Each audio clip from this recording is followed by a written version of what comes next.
Good morning students, Atharva जी के classes में आपका स्वागत है।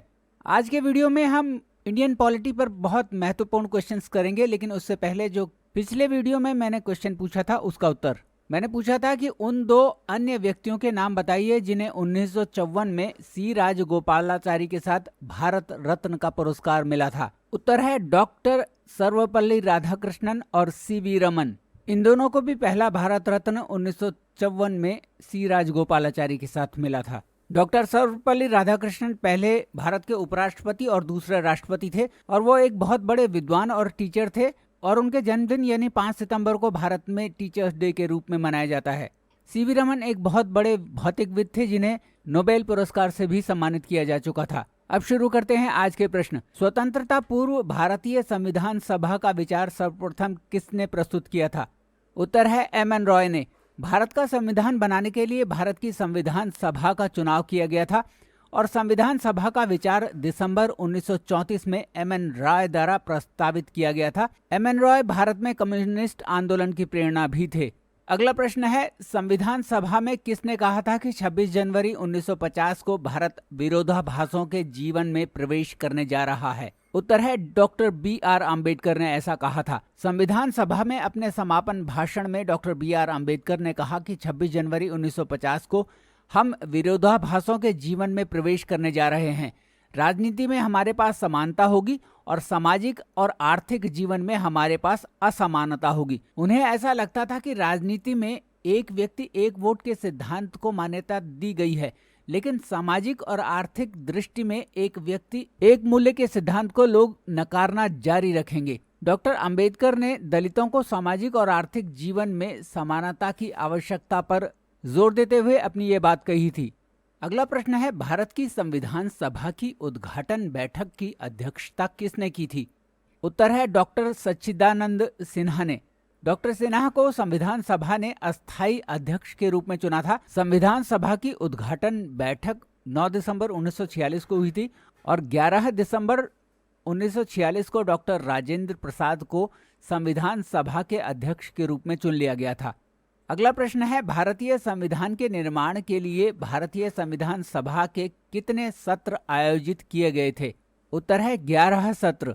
संविधान निर्माण के लिए संविधान सभा की 9 दिसंबर 1946 से 26 नवंबर 1949 के बीच 11 बैठक हुई थी। अगला प्रश्न है, प्रारूप समिति यानी कि ड्राफ्टिंग कमेटी में कितने सदस्य थे और प्रारूप समिति के अध्यक्ष कौन थे? उत्तर है प्रारूप समिति के 7 सदस्य थे।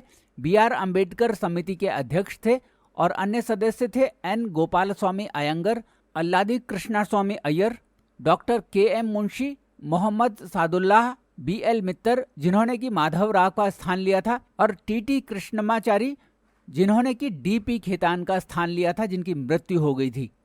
अगला प्रश्न है, भारतीय संविधान को संविधान सभा द्वारा कब अपनाया गया था? उत्तर है 26 नवंबर 1949 को। इस दिन संविधान पर संविधान सभा के अध्यक्ष ने हस्ताक्षर किए और संविधान को पारित घोषित किया गया। अगला प्रश्न है, संविधान को अंगीकार करते ही किन विषयों से संबंधित प्रावधानों को तुरंत प्रभाव से अपनाया गया था? उत्तर है नागरिकता, चुनाव, अंतरिम संसद से संबंधित प्रावधानों को तुरंत प्रभाव से अपनाया गया था, जबकि संविधान के अन्य प्रावधानों को 26 जनवरी 1950 को अपनाया गया था। अगला प्रश्न है, 26 नवंबर 1949 को जब भारत का संविधान लिखा जाना पूरा हुआ तो इसमें क्या शामिल नहीं था? उत्तर है इसमें मौलिक कर्तव्य शामिल नहीं थे। 1976 में 42वें संवैधानिक संशोधन द्वारा मौलिक कर्तव्यों को संविधान में शामिल किया गया था। अगला प्रश्न है, वो कौन सा दस्तावेज है जो देश में लोगों और सरकार के पालन के लिए बुनियादी नियम और विनियमन निर्धारित करता है? उत्तर है कॉन्स्टिट्यूशन या संविधान। संविधान मौलिक नियमों या स्थापित प्रथाओं का एक सेट है जिसके द्वारा एक राज्य शासित होता है। अगला प्रश्न है, भारत में हम किस प्रकार के लोकतंत्र का पालन करते हैं? उत्तर है रिप्रेजेंटेटिव डेमोक्रेसी या प्रतिनिधि डेमोक्रेसी।